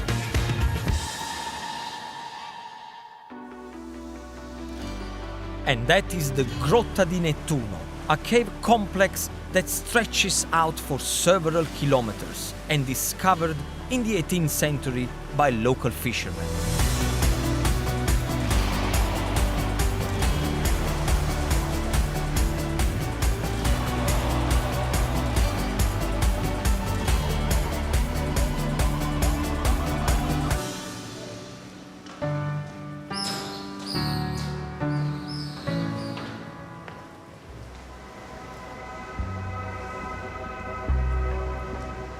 These caves are several million years old. Only a small section of the vast network are open to the public. Wow. I never knew this was here. This is incredible. And the sight of the Lago La Marmara, which greets me as I enter, is breathtaking. At 100 meters long, it's one of the largest saltwater lakes in Europe. As well as this lake, they contain a number of magnificent stalagmites and stalactites. And can you remember how you tell the difference? Tites fall down and mites crawl up, of course. Apparently, after the caves were discovered, the then King of Sardinia would have the National Orchestra brought in to play for him there. If I was the King of Sardinia, I would party in these caves every week. Nice. This is spectacular. Selfie time.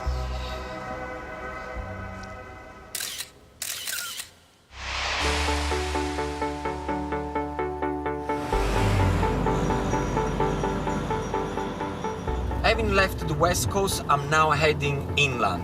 Deep, deep, deep, deep into the mountain. And the place I can't wait to get to is the mountain region of Barbagia, nicknamed by the Romans Land of the Barbarians. It's here the island inhabitants would retreat to, over hundreds of years, passionately protecting their land against the likes of the Romans and the Spanish.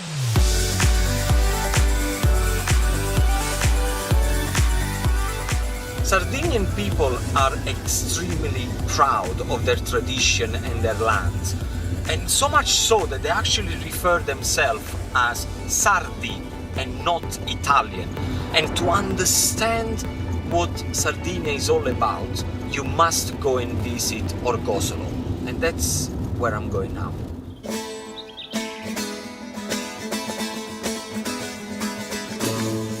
The town of Orgosolo lies in the heart of the Barbagia Mountains. Historically, it has a fierce reputation, famed for bandits and its aggressive stance against the Italian state. Today, it continues to be a strong symbol of the Sardinians' fighting spirit and passion, thanks to an abundance of artwork on its walls. Murals everywhere. I'm wondering if there is a Banksy here. The first mural was painted in 1969 in protest against the authoritarian Italian government, and the tradition has continued ever since. I'm hoping local resident Elisa will be able to explain to me what this striking artwork represents. See, I was expecting one or two, but everywhere I go here, there are murals everywhere. Some are quite happy, colorful, but then all of a sudden you get the aggressive one, like military, and why are they so different? Well, when it started, the first years, all murals were political. They were supposed to make discussion about a certain topic. So instead of using newspapers, they just put whatever they wanted to say about politics on the walls. They were made to say something that was important then. How do they look so good? Because I was thinking they should kind of start to fade away with time. Sure. Well, they are constantly restored. So every 2 or 3 years, artists come here to keep them alive. See, this to me is a typical scenario of Italian mothers and grandmothers. I'm very familiar to this. Yes. Well, the theme here is Sardinian daily life. And this mural in particular is celebrating women for their important role they have in the family. See, I like that, where it says, saggezza antica, ancient wisdom. That is very right.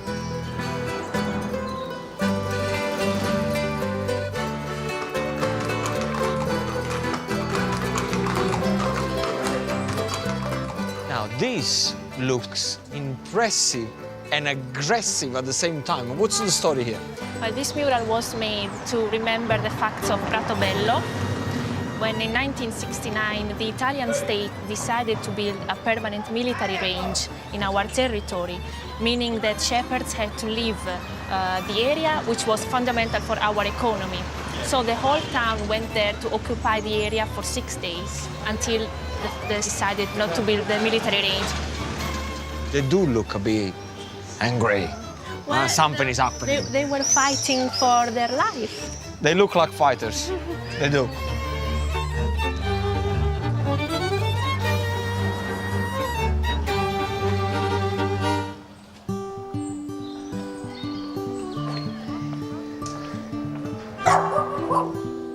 And I have to say, I'm so happy that I've experienced all this because it's just very beautiful and you can really understand the people around here.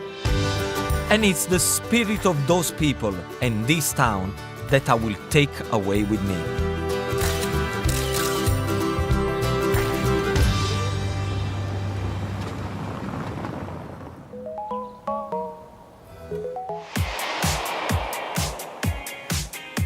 After fishing off the coast of Oristano and tasting some wonderful seafood dishes here in the Sardinian capital, Cagliari, I want to get my hands on some fresh fish to cook with later.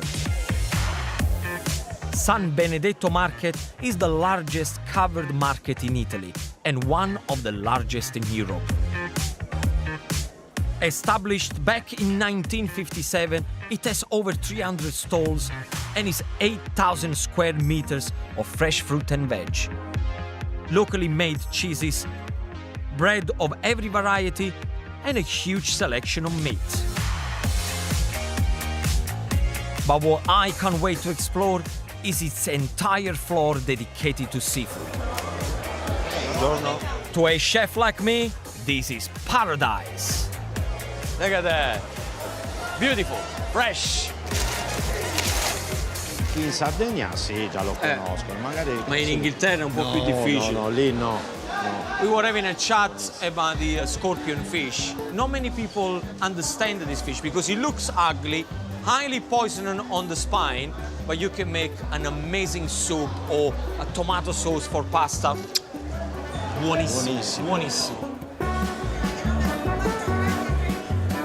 There is so much to choose from. But it's some tuna that caught my eye. And I'm not talking the stuff you get in tins at the supermarket. Mi servirebbe una bella bistecca di tonno da 1 chilo. Bel pezzo. Pezzo così. Perfetto, grazie. Fantastic. Bravo, pezzo unico. Grazie. Grazie. Arrivederci. Arrivederci.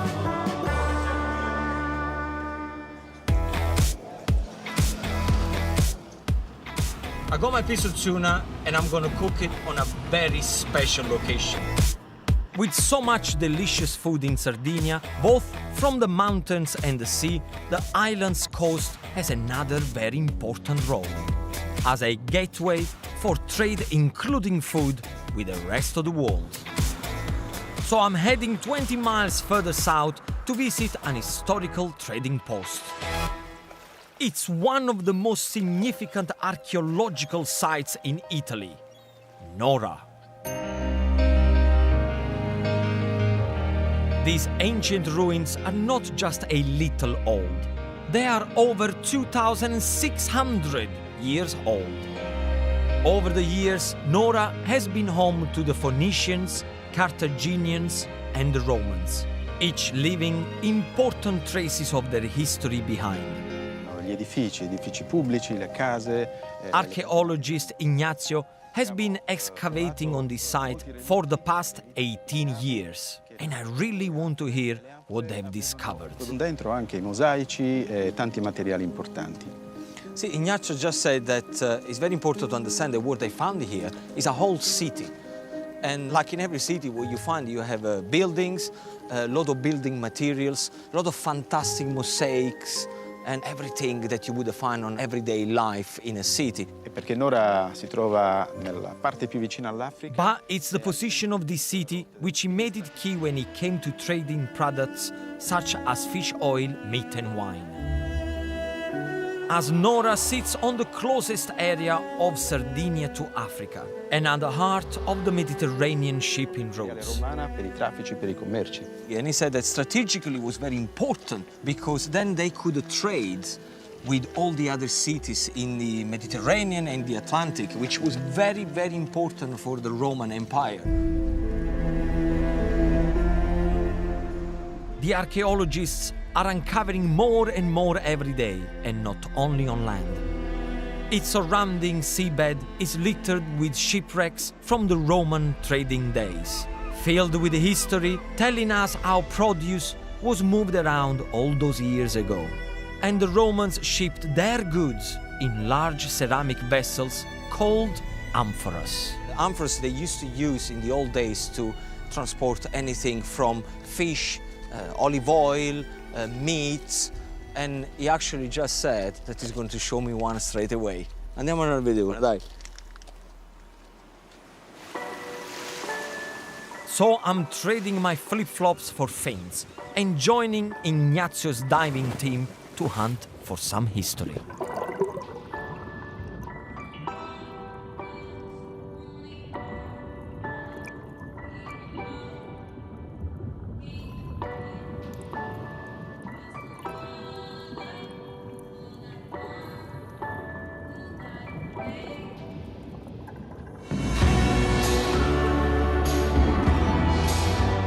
And there it is, an actual amphora.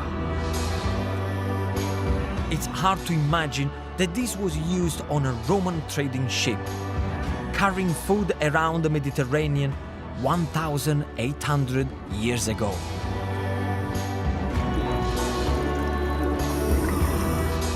I feel so privileged to witness the team making this discovery. Unbelievable. I've seen living history in the mountain, and now I've touched history.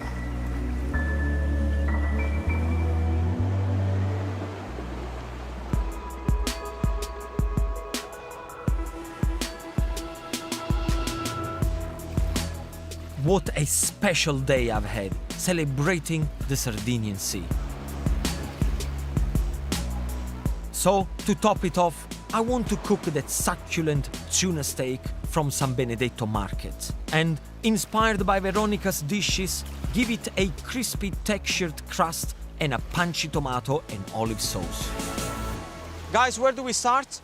With the sauce. I'm going to show you a beautiful sauce, very quick. It will take you probably about 3 or 4 minutes to prepare. It's going to give a beautiful kick to the tuna. So, switch on your frying pan and start to pour in a little bit of extra virgin olive oil.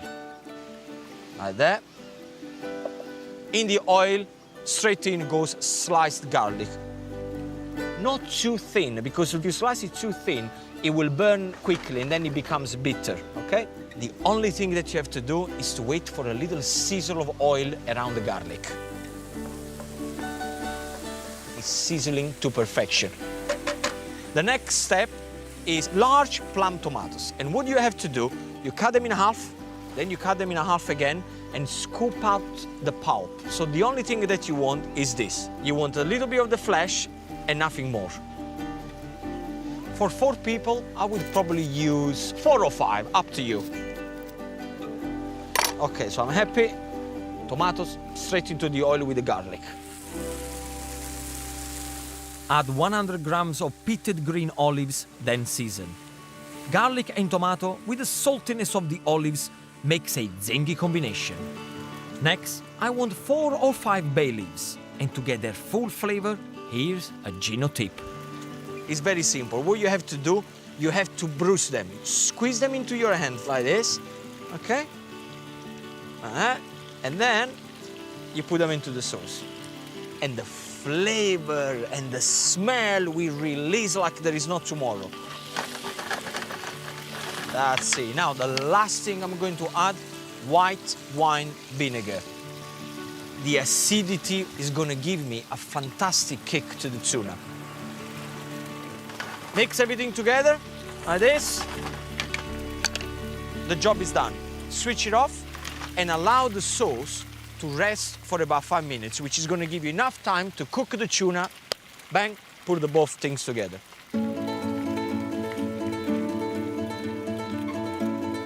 Look at that. That's the way people should buy tuna. Big chunk, and then you cut just the way you want it. I'm going to cut it in about 2 centimeters thick. That's it, look. That's exactly what you want. Once you've done that, then what I want to do is to cut it again with one piece, like that, and another piece like this. This is what you need for a portion.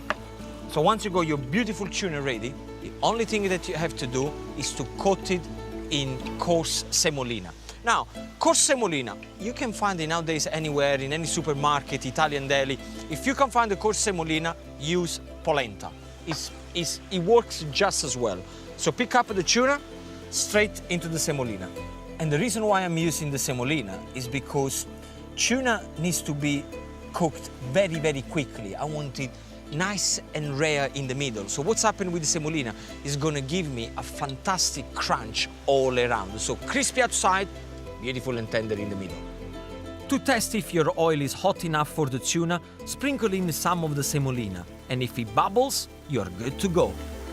Pick up your tuna and very gently straight into the oil. Yes. Now the secret of cooking tuna is very simple. Don't overcook it. Once you put it into the oil, 1 minute on each side.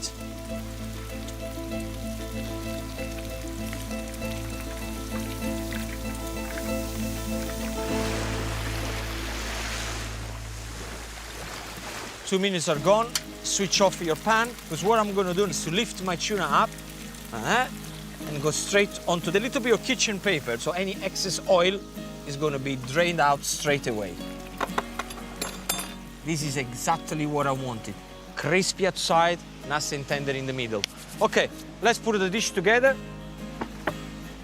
And the first thing you do, you put your tuna in the middle like that.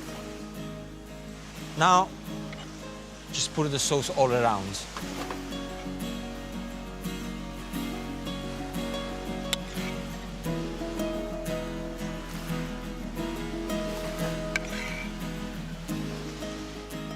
My last touch, a little pinch of black pepper on top. Amazing ingredients, very colorful, lots of passion behind. I mean, come on, look at this. All that's left to do is to enjoy my final supper on this beautiful island. You know, I've been living on this island for the last 3-4 years, and I've never experienced what I've experienced in the last few days. People all around Sardinia have been absolutely amazing. I've learned lots of things about food, culture, how passionate Sardinians really are. You know what? If I can give you one last tip about Sardinia, get yourself on a plane and come and visit the island.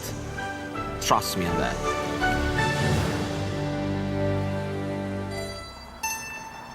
Just 12 hours after leaving Sardinia, I've reached the home of the world's most active volcano, Mount Etna. Her eruptions have fed this island's fertile soil for centuries, meaning they have first-class wine, fruit and vegetables. Sicily has been a crossroad of food and culture for 3,000 years. Roughly the size of Wales, with 5 million residents, it is somewhere I have never been before. I'll be traveling along the coast road, where there'll be plenty for me to experience, with 8 UNESCO World Heritage Sites, and perhaps even better Greek temples than Greece itself. A taste of Sicily is like a taste of everywhere. And it all starts for me over there.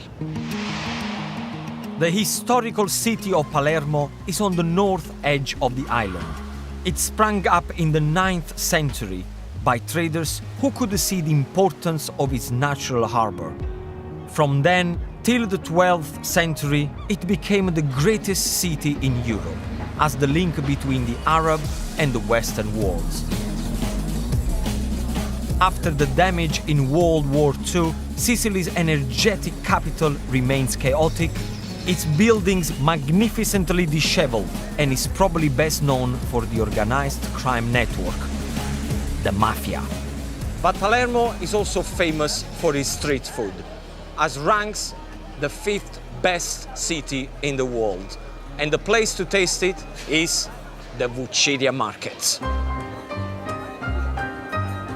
La Vucciria is one of the city's most well-known markets, a notorious hotbed of mafia activity.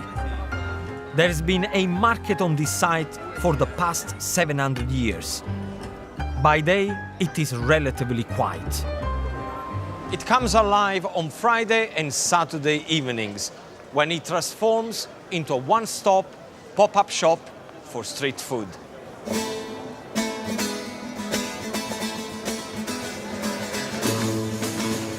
Here, street food is deadly serious business.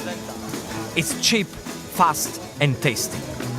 Vendors use seasonal produce cooked to order, which means it's fried, grilled or boiled. Buonasera. Ciao. 5 euro di roba fritta. Grazie. Da quanto tempo fai questo mestiere? 30 anni. 30 anni. 30 years that he's been doing this job. I love it. Quindi che c'hai?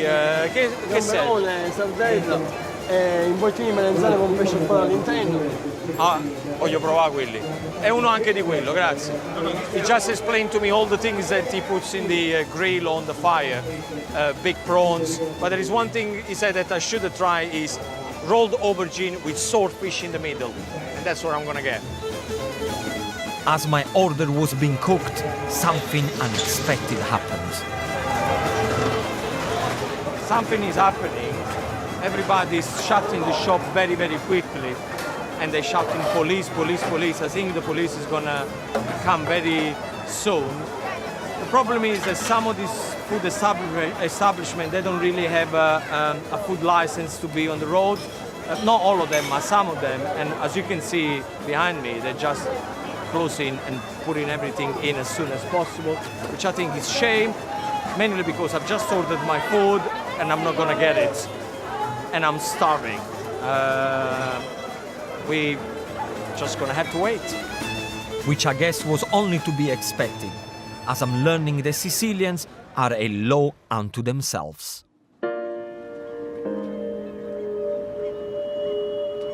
After we pick for the tree, we just do handwork. Okay.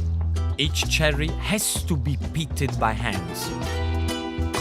Trust me, this is tricky. What's happening if the stone stays there? Yeah, it's more strong. Ah, you need to. Okay, Yeah. well, let me do it again. All by hand? There is no machine to do it? The machine press the fruit. Too much. Too much. And makes it dry. Yeah. Oh, look, I done one. Yeah, Finally. nice, Gino. So once we need to fill all of this? Full. And after... We're gonna be here for a week. In one day, we make 3-4 of these. In one day? In one day. 4 in a day?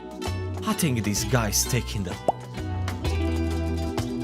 So you put that, Yes. then you put the sugar. When it's full, put for 40 days in the sun. So 40 days marinated in the sun? Yes. I never thought in a million years that it would be so labor intense. I'm gonna try one. Oh, he's bitter, huh? Yeah, Oh, really bitter. really. I can see why they preserve these cherries in sugar. I'm leaving Mario to sweeten them, as I'm going to make the perfect dish that these cherries will complement. This is my signature Sunday roast. You guys call it beef Wellington. In Italy, we call it filetto in camicia. Camicia means a shirt in Italian. And the reason why we say shirt, because the puff pastry is going to be rolled all around the fillet of beef, and it's going to be fantastic. Step 1, unwrap your fillet of beef, which has been chilling overnight in cling film. Heat some olive oil in a pan. Sear for 1 minute on each side to seal the meat. Then let it cool down. Step 2, on a large sheet of cling film, arrange some Parma ham and spread generously with red pesto. Now you can imagine the flavors here. The saltiness of the Parma ham with the sweet sun-dried tomato pesto. This is going to be incredible. Then wrap over the cool down beef, cover in cling film and chill again. That's it. Into the fridge for 45 minutes. Step 3, while it's chilling, roll out some puff pastry. Get the piece of meat, just put it in the middle, and make sure that when you roll it, you go 2 fingers to seal the lengthways and 2 fingers on the width side, so then we can enclose it nice and beautifully. Place the pastry on fresh cling film, with the meat in the center. And this is exactly what you want to see. Look, beautiful. Brush some mixed egg yolk over it and press the edges shut. Cover in cling film again and chill for an hour. Perfect. Meanwhile, prepare the gravy. Now, this is how I'm going to showcase Mario's cherries. It's caramelized onions with red wine and Amarena cherries. Start by heating olive oil on a medium heat in a pan. Add some red onions, a pinch of salt, some rosemary, and a drop of runny honey to help the onions caramelize. Not too much. Now for wine. Boil the wine off and simmer for 15 minutes. Then add in a glug of balsamic vinegar. Oh, the smell is incredible. Next, add some chicken stock. Then, after 20 minutes, strain off the liquid using the back of a wooden spoon. Pour the gravy back in the saucepan and lower the heat. Now the last touch is to add in the Amarena cherries. If you can't find Amarena cherries, then strawberry or cherry jam will do the job. This is going to give a natural sweetness to the gravy. It's going to be incredible. Put them in there. Give it a stir. Switch off the heat. Your gravy is ready. Next, remove the cling film from the beef and pour into the middle of the baking tray. Make sure that the seal on the bottom stays on the bottom, like that. Use the back of a knife to score the pastry. Cover in egg wash and season generously. Depending on how you like your beef, cook for 30 minutes for medium rare or 10 minutes longer for medium. If you like it well done and you want to completely ruin it, then leave it as long as you want. I don't want to get involved.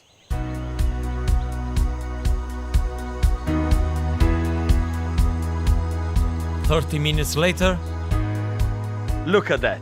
Did I not tell you this is gonna look amazing? Look, that's exactly what I wanted. Very pretty. Let it rest for 10 minutes before carving into thick slices to serve. Remember, I want it medium rare. Now, for the moment of truth. And there you have it.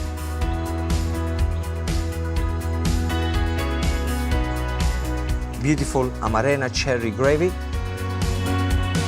Griddled summer vegetables are perfect to go with the meats. And the way I like to serve my filetto di manzo is with a wine that is called Rue dell'Inchiostro Aianico. This wine is rich, full-bodied and sweet, just like my filetto di manzo in camicia.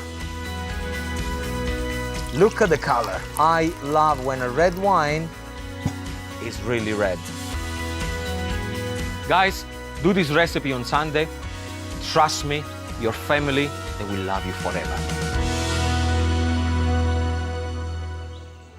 And so salute to you and to the beautiful Sorrento coast.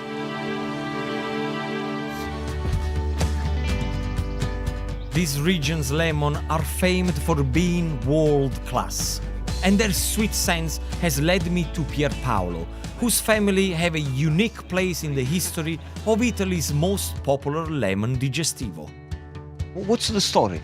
The story is that limoncello, it was born in this garden more than 100 years ago. My grandmother, she used to prepare this liquor with the skin of lemons, alcohol and sugar. So are you telling me Yeah. that your grandmother started limoncello? That's a story.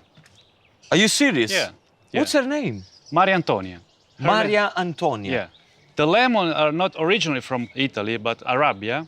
Then 200, 300 years ago, they import the plants of lemons here. These lemons are so good, they are used in cooking all over this stretch of the coast. But Pierpaolo's nonna found a better way to consume them. So this is to Maria Antonia. Maria Salute. Antonia, salute. Delizioso. There is also another classic caprese offering that complements that liquid lemon gold. The torta caprese, a flourless cake made with almonds and so beloved of the locals, they named it after the island. Now, I know that you got this torta caprese in front of me, but I'm gonna have to try a little bit.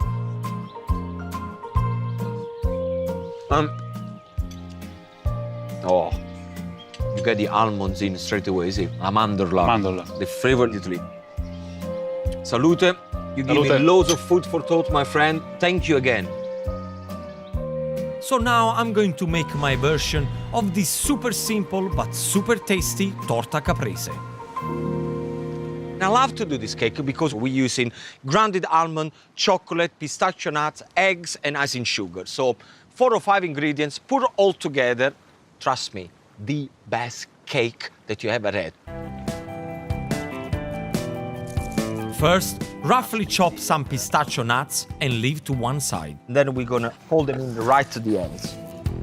Next, you need some good quality dark chocolate. At least 70 to 80% cocoa solid. And melt along with some butter in a heat-proof bowl over a pan of simmering water. Leave it there, it's gonna take you about 10 minutes. Next, separate 4 eggs.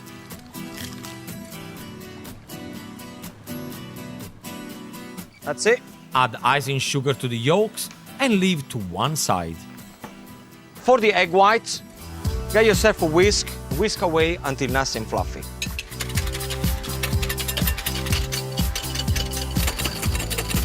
That's it, that is perfect. And you know when it's perfect? If you can do this, look, and nothing's gonna fall down.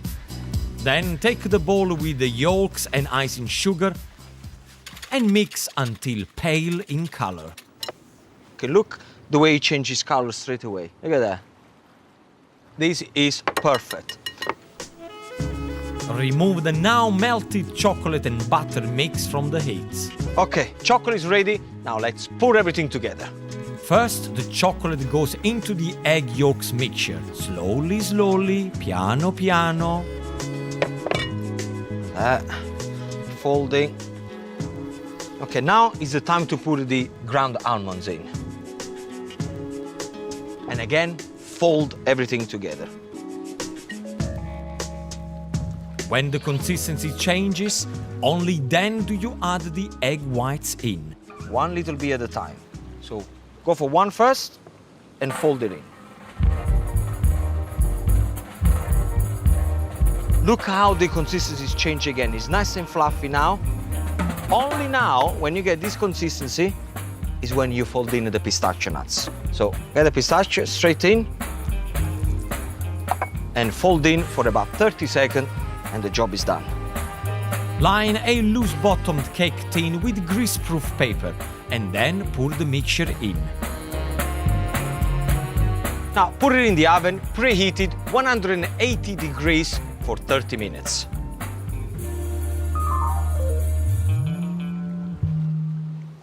Look at that. I guarantee you this is going to be nice and moisture in the middle. To release the cake without breaking it, place it on an upturned bowl. Ecco qua. Slice into generous portions to really indulge your taste buds. And to serve this, very simply, I'm going to put a little dollop of mascarpone cheese. Which is the Italian way. You can always have some ice cream if you prefer. And then a little touch of icing sugar. I adored my time in Capri, and this torta caprese is my love letter to this simply beautiful Italian island.